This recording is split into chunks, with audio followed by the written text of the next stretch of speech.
I want you to imagine with me for a moment that you have two children, you've gone through a divorce, and you're just trying to pick up the pieces of your life. And now I want you to imagine that your extended family members decide to ruin your life, cause you to not be able to get a job, take your children, and leave you in the dark.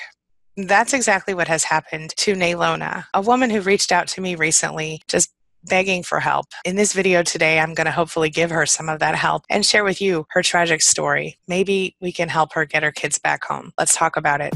Closed captioning provided by Athena Moberg and CPTSDFoundation.org. My name is Angie Atkinson, and on this channel, I offer free daily video coaching to help you discover, understand, and overcome narcissistic abuse in toxic relationships. I like to call it toxic relationship rehab. So if that sounds good to you, hit that subscribe button and let's get going. So we're going to start off with a letter. Nalona sent me this email, and I'm going to just really quickly read it to you.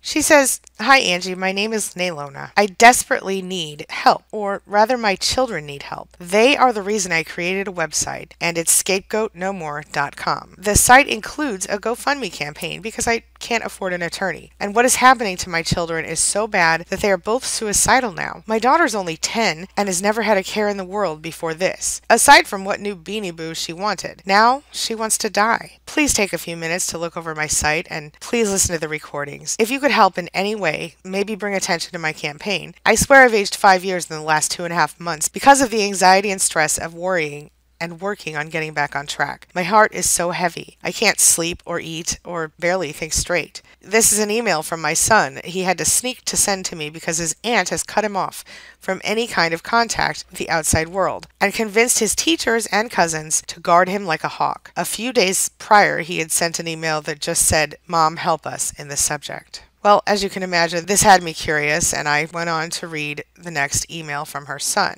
And he says, "Hey, I know you're doing everything you can to get us out of here, but I can't take it anymore, and neither can Violet. She tells me she wants to kill herself, and the way Michael is around her scares me to the point of shaking. I feel like my soul is being sucked out of me. Screw that. I feel like my soul has already been sucked out of me. What little shred of myself I've been holding on to feels like my enemy now, because if I say what I think or feel, I suffer hours or days of being told how wrong and stupid I am. Or she threatens me. Or she threatens to take me to court or send me away to a Christian boot camp. My brain just feels like mush, and when I start to think about things, I feel like I'm going to lose my mind. So I just try to be as brain dead as possible. Everything about these people is insane. Nobody thinks thoughts outside of what Auntie thinks. I mean, not really. If anybody has an opinion different from hers, she gets pissy and everybody pays for it in one way or another. She puts guilt on me for her having to take care of us whenever she can. Like, she slips a comment into any and every conversation about what a stupid pain I am.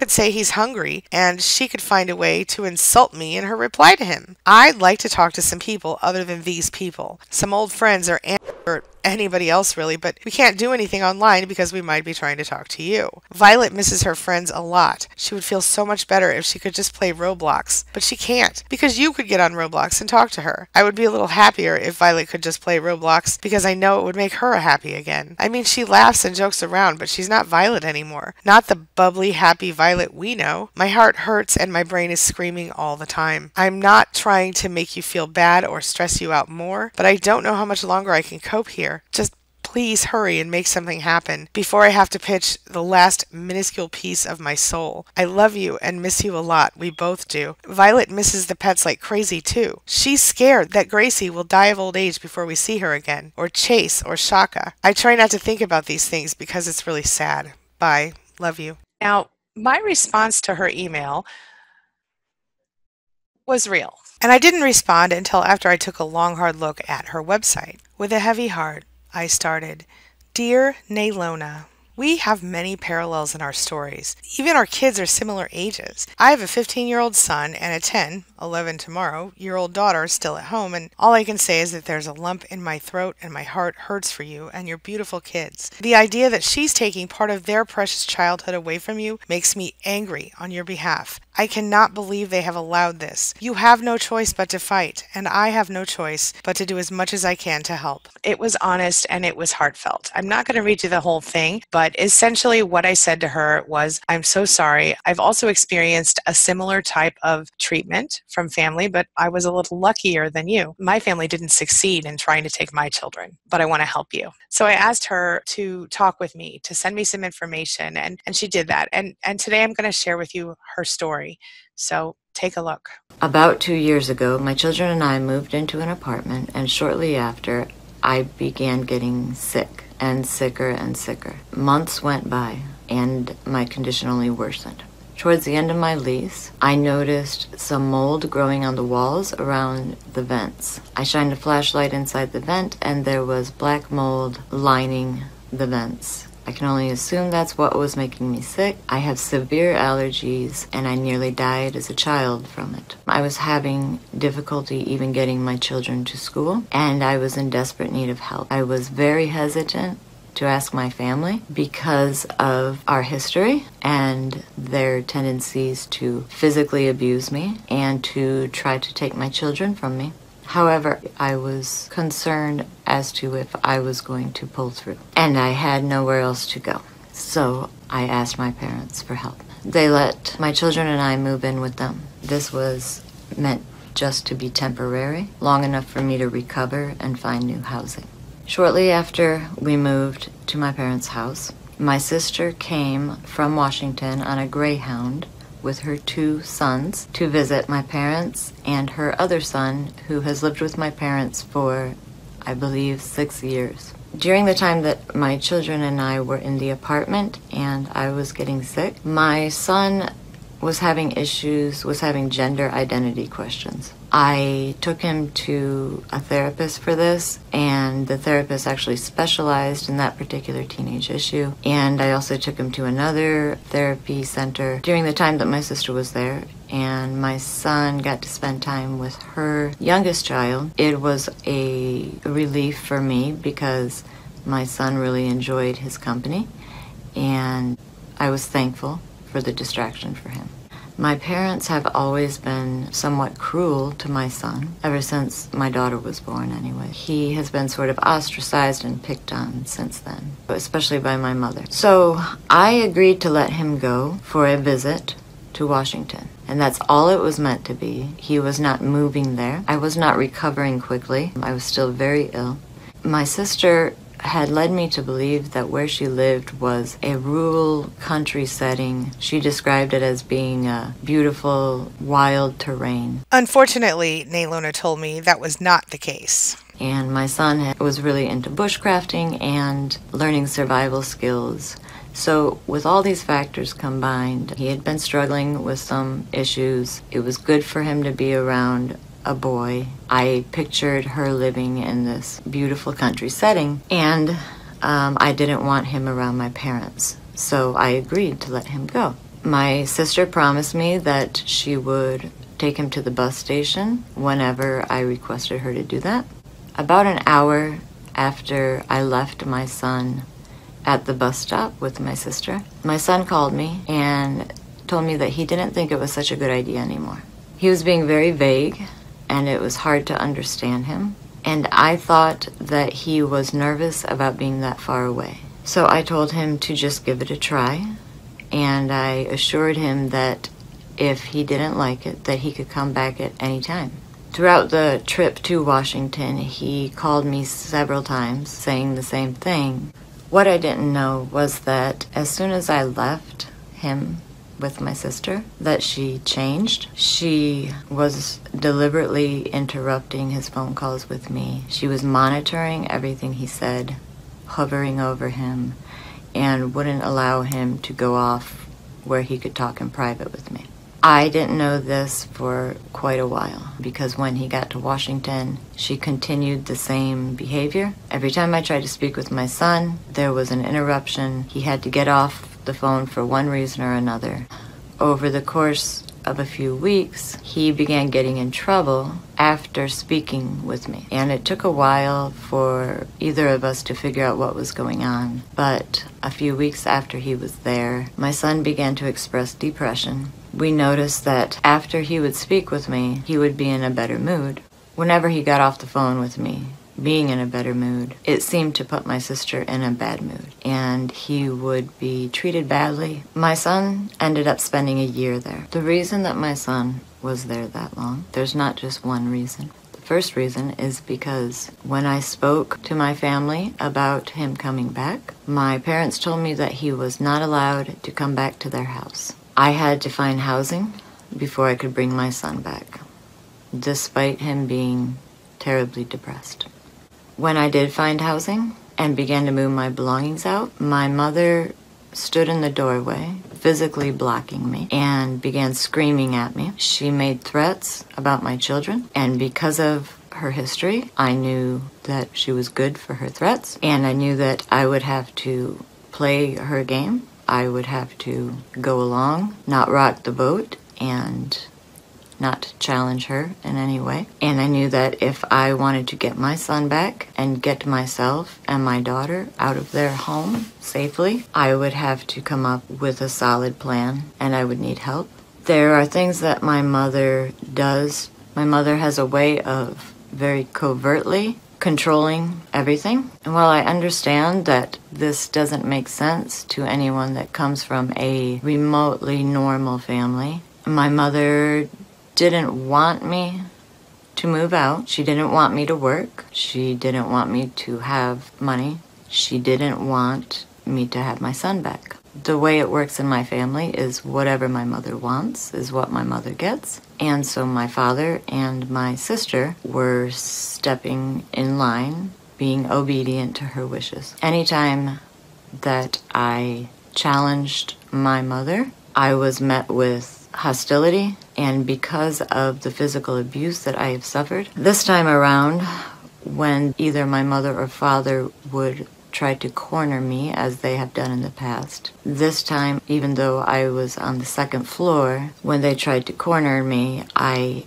went out the window and out to the roof immediately, so that I could get away if need be before I was beaten. This happened several times when I talked about working or moving out. There are ways my mother prevents me from working. It's not always easy to explain, but there is one example that happened towards the end of the year that I was there. When I first moved in there, I was taking my daughter to church, and it was the same church as my parents. I had started working with the youth leader. I was a youth leader many years ago, and I really enjoyed it, and I love working with teenagers. So I was very excited about it. But the more that I went to the youth group meetings and the more involved I got, the more my mother would criticize, especially cut down the youth pastor and find fault with him and with what I was doing. I decided to just quit and stop going to church. So for the rest of the year, my parents would try to take my daughter to church, and she didn't always want to go because my mother would make her feel bad and try to force her to go to the children's service. When I took my daughter to church, I allowed her to stay and listen to the pastor's sermons because that's what she likes to do. But when she went with my parents, my mother would make her feel really bad for not going. And if my daughter insisted she didn't want to go, my mother would be angry with her and let her know that she was upset with her. So for these reasons, my daughter didn't exactly enjoy going with my parents, but most Sundays she did to make my parents happy. So towards the end of the year, I made the mistake of letting my mother know that I was trying to work. And it happened like this. Saturday night, my mother came up to our bedroom and asked my daughter what dress she was wearing to church the next day. My daughter didn't know, so my mother went into her closet and began looking through dresses. She picked one out. She said, "How about this one?" My daughter said, "Okay." And then my mother stayed in our room, continuing to talk to my daughter in an effort to get her excited about going. So she talked to my daughter for about 10 minutes, trying to really pump her up and get her excited about going to church. Later that evening, my mother asked me if I would go to church. And I said, "No, actually, I'm taking advantage of Violet being with you guys, and I'm going to work." That was where everything went downhill from that point. So the next morning, when somebody wakes up in the morning at my parents' house, I always wake up. Everybody wakes up as soon as the first person gets up because all the bedrooms are upstairs, close to each other. It's an old house, creaky stairs, hardwood floors, and we had lots of dogs and cats. And so as soon as somebody wakes up, all the dogs run around upstairs and the cats come in and there's a lot of commotion. And every Sunday when my daughter's going to church with them, they always come in the bedroom and wake her up, and I always get up and help her get ready. And this Sunday morning, my daughter and I woke up and the house was empty. My mother and father and my nephew had all gotten ready for church and left without us waking up. The only way for that to have happened is if they had all literally tiptoed around the house and carried 3 dogs down the stairs so that we didn't hear their toenails on the floor. And that's exactly what they did so that I could not work. Of course, Nalona's mother just played dumb and acted like she had no idea what the two were talking about when they asked what happened. Nalona's daughter felt terrible because her grandmother had gotten her all excited about going to church. In the year that I had lived there, I had never heard my mother play music. In my entire life, I've never heard my mother play music loud.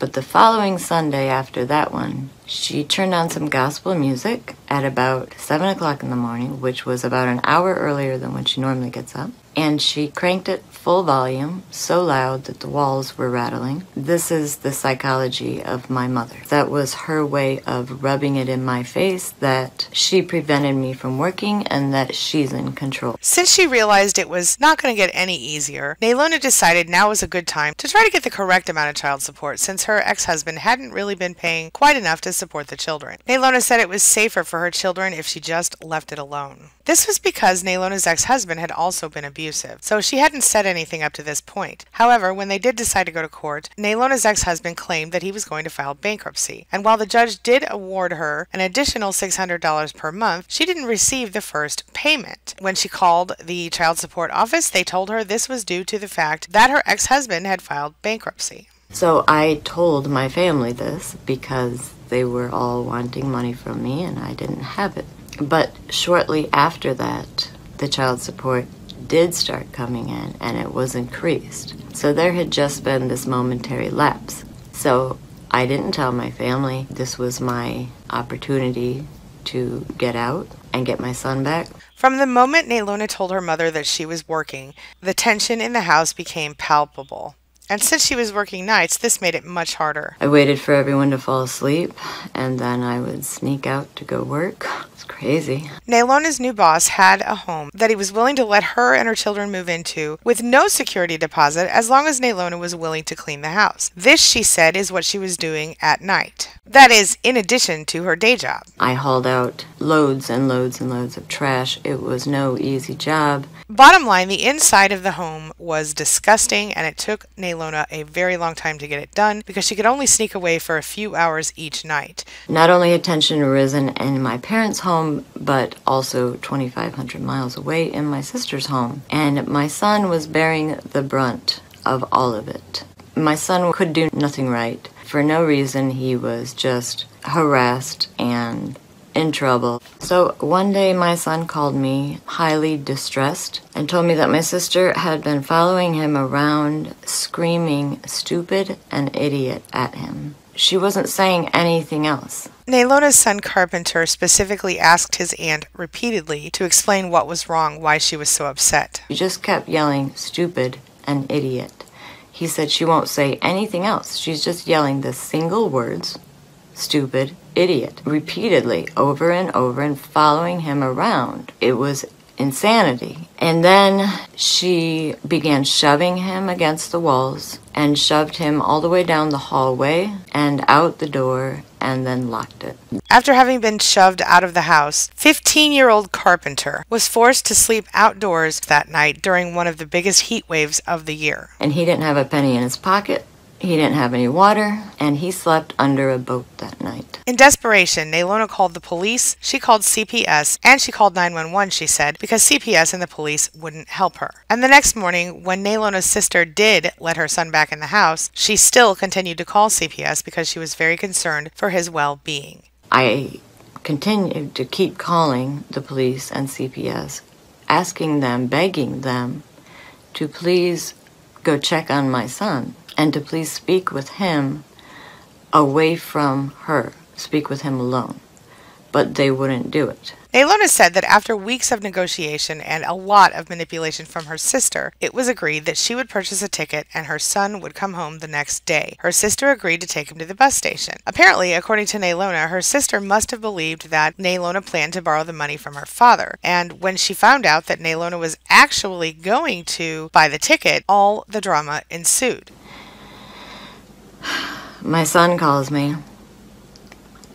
and he's having a panic attack, a full-blown breakdown. I can hear my sister in the background screaming, and she sounded totally out of her mind. And she was screaming at my son, "You're killing your grandfather," over and over. Because my mother was so angry that I was trying to get my son back. And because my father is her dumping ground for all of her complaints, my son was giving his grandfather a heart attack from stress caused by him trying to leave and come back to me. My father had actually had a surgery coming up for his back, but my sister told my son that he was having heart surgery because of him. And he was crying into the phone, "I'm killing my grandfather. I'm killing my grandfather. I'm killing my grandfather." And I can hear her in the background. It carried on. Then I hear her scream, "You can get a social worker to take him to the bus station." I texted her and I said, "Why would I do that? You said you would take him." She, at that point, refused to take him to the bus station. At this point, Nalona started calling everyone she could think of, the police, CPS, 911, anyone who would listen. She even called the mayor. No one would help her get her son out of that woman's house. My sister had convinced all of these people that I was this homeless, drug addict, mentally ill monster that would, if I needed money, I would let pedophiles rape my little girl. Nalona's sister had essentially completely destroyed her image to a legal system that was supposed to be built to help her and her children. Unfortunately, that wasn't the case. Speaking to me on the phone, they were condescending. They refused to help. I was begging them to just speak to my son away from her and ask him what's going on. Not one of them would do it.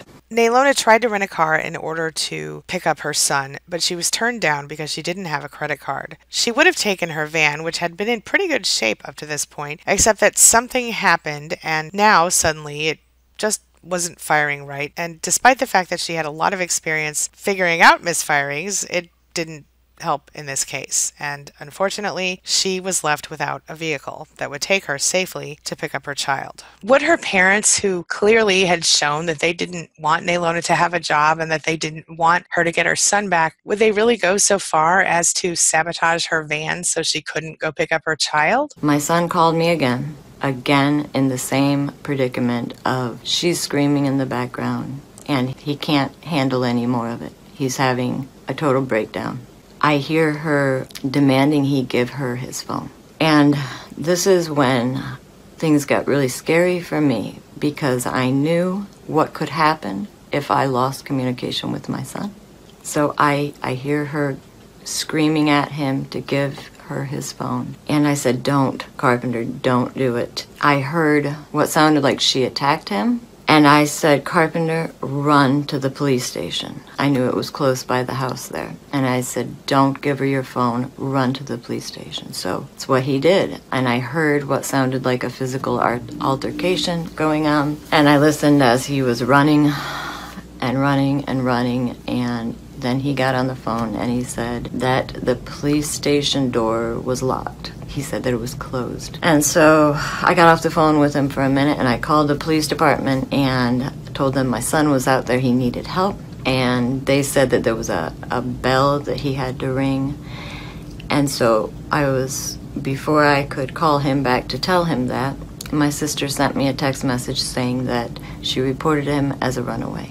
When my son eventually went back to my sister's house after she reported him as a runaway, I don't know who she called, but I know that she had him tied down to a stretcher and hauled away to a psych ward where he was further medicated, and he had to stay for 2 weeks. Based solely on her word, she used his drawings. She said that he was trying to kill himself. He was trying to get to me.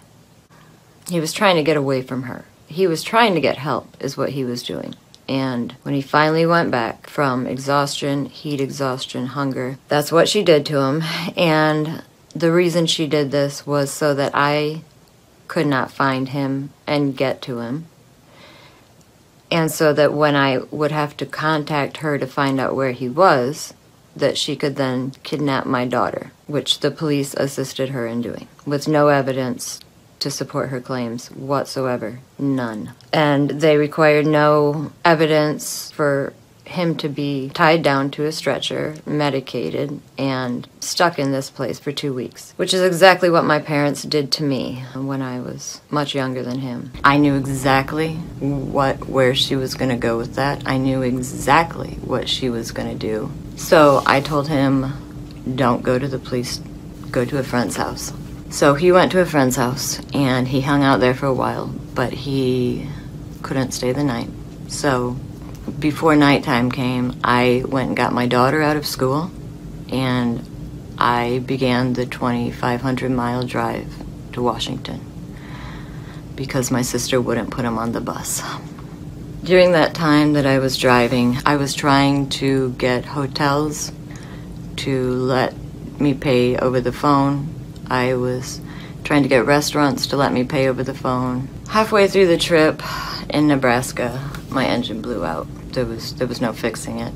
The next day, the tow truck driver who had towed my van away dropped us off at a hotel, my daughter and I. And the next morning, said that there was a retired sheriff that had a car for sale. So he took me there the next morning, and I checked it out, and it drove. It ran fine. And it was only $500, so I bought it. My daughter and I hit the road to go get my son. When I got there, I called my sister and asked where my son was because I hadn't heard from him. And she wouldn't tell me, and so I called the police, and they knew where he was, but they wouldn't tell me either.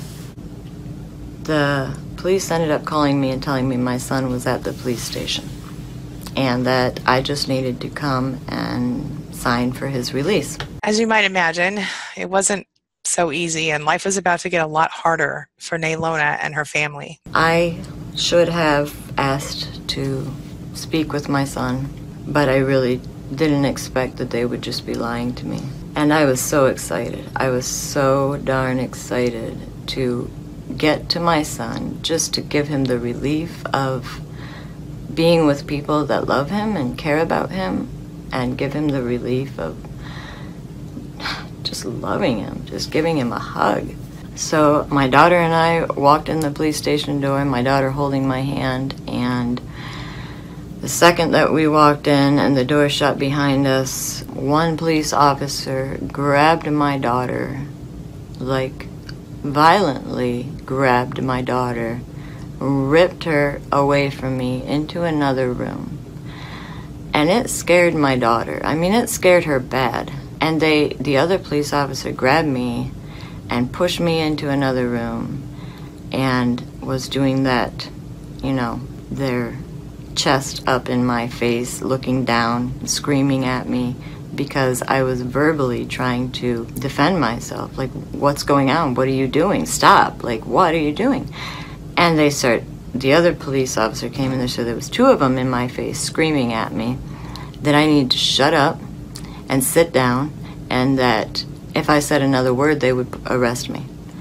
And they served me with papers, a motion that had been signed by the commissioner, Elizabeth Tootsie, her name is, and a motion for a restraining order against me because My sister claimed that I was not just mentally ill, but implied that I was schizophrenic, that I was a self-admitted drug addict, which was interesting, that I was homeless, and that if I needed money, I would let pedophiles rape my daughter. Clearly, none of this was true. Nalona had been ill, but only because of the black mold that had been found in her rental home. She had not been on drugs. She had certainly never subjected her daughter to those horrors that her sister claimed she had, and yet they didn't let her leave with her daughter that day.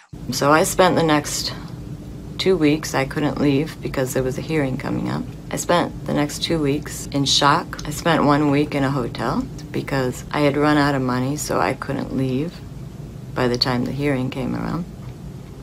So I spent 2 weeks sleeping in my car at a truck stop. 2 weeks without money for food. During the 2 weeks that Nalona waited for her trial, she paid an attorney $100 for a consultation. She wanted to try to have them help her get her son back. She needed information. Nalona said the attorney only spoke with her for 5 minutes, and she basically left more confused than ever. She had no new information. Even so, she tried to gather up the evidence that she would need to prove her innocence. She needed to prove that all of the allegations that her sister made were false, even though her sister made those allegations without any proof. She even tried to get someone to give her a drug test to prove her innocence, but it never quite worked out that way for Nalona. The really insane thing about all of this is that my sister has been professionally diagnosed with a mental disorder, and she's been medicated since she was a teenager. So when my son was in this hospital where he did not belong, and he was only there because a psychopath is out there being allowed to dictate and destroy children's lives and my life, he told every therapist and doctor there that his aunt was crazy, that she's lying, and that he just wanted to get to his mother, who was coming to get him. He begged and begged and begged to have a phone call to be able to call me, and they wouldn't allow him to. He said not a single one of those people cared in the least. The more that he voiced what was really going on and his feelings, the more they treated him like he was mentally ill. So he did tell everybody there that his aunt is crazy, she's lying, and he wants his mother. Since he's been out, he's spoken to CPS workers and told them all the same thing. The police, I don't know if they ever did speak with him. So about 4 weeks ago now, on one of my once-a-week supervised phone calls with my children, supervised by a psychopath that has kidnapped them and is abusing them on a daily basis, my son started to tell me that there was somebody that concerned him about being around his little sister.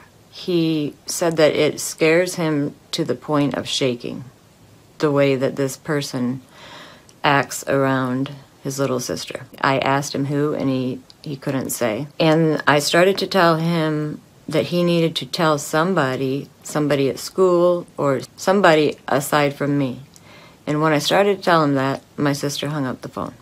So I called CPS and spoke with a woman. She was using logic, and she was actually concerned about children, is the feeling I got from her, as opposed to the feeling I got from every other CPS worker I had spoken to in 3 months. She actually made a report and sent it in. So I waited and waited to hear back from whoever received that report. I finally called myself and asked for the status. I got voicemail, and so I left a message. I left several messages and never got a phone call back.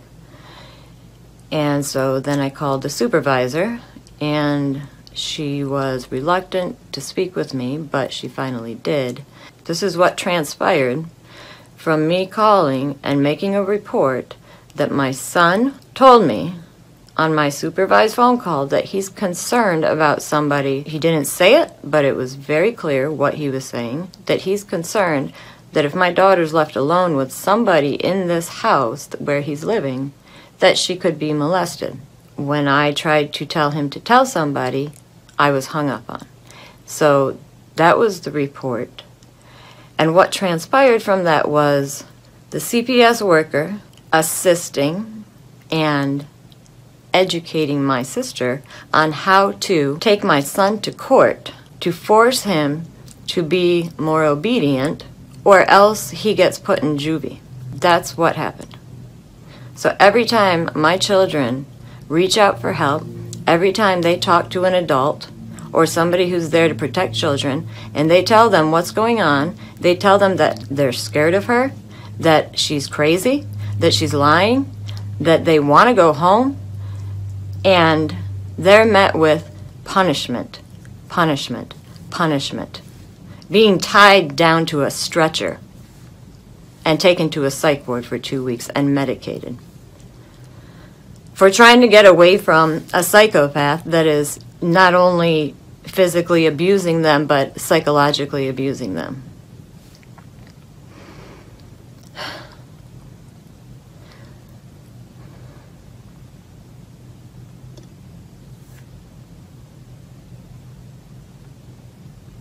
I didn't realize that I was supposed to file a declaration. So when I went to the hearing, because I hadn't filed those papers, my sister got whatever she was asking for, pretty much. Well, she got temporary custody anyways. So in this time, my children have been, in no exaggeration, suffering intense psychological and emotional abuse.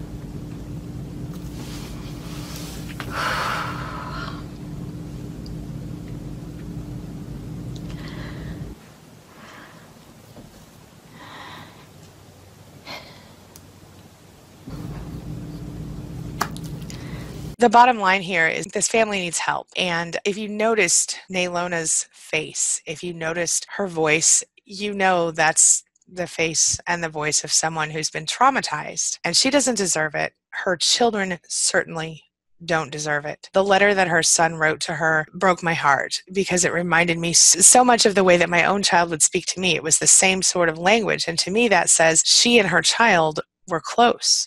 They had an open relationship. You can't fake that kind of thing. They had a loving, open, honest relationship. And here's this woman stuck with no help, no one to support her, all by herself. Her whole family has turned against her. And I hope that we as survivors can raise up together and help her. Here are some things you can do to help Nalona. Share this video or visit scapegoatnomore.com and click through to Nalona's GoFundMe for Carpenter and Violet. You can also share the GoFundMe on Facebook or Twitter, and of course you can also donate if you're able to do so. All right, I'm going to wrap up. I know this has been a long video, and if you're still with me, I sincerely appreciate it. Before I sign off for today, I'm going to really quickly share with you a shout out to my amazing channel supporters, my amazing channel members, my inner circle. Take a look. Angela, Susan, Roxanne, Debbie, Lorenzo D, Life's Revival, Trisha Wolf, James F, Marlene, Jen, Sarah Lee, Patricia, Delilah, Darla, Boku, Paul, Janet Hill, Pierre Lala, Laura Wagner, Charlie Trevino, Linda Krause, Bible News Radio, and Angel. Thank you so much. Again, I just want to say thank you so much for hitting that join button. Your support really does mean a lot to me. Thank you again. It means the world to me. All right, that's all I've got for you right now, but as always, thank you so much for being a part of my day and a part of my life, and hey, thanks for letting me be a part of yours. It really does mean a lot to me. Now, before I go, make sure you take a look at the videos I'm leaving for you right there and right there, and while you're here, hit that subscribe button right down there so we can stay connected and continue on this healing journey together. I'll see you soon.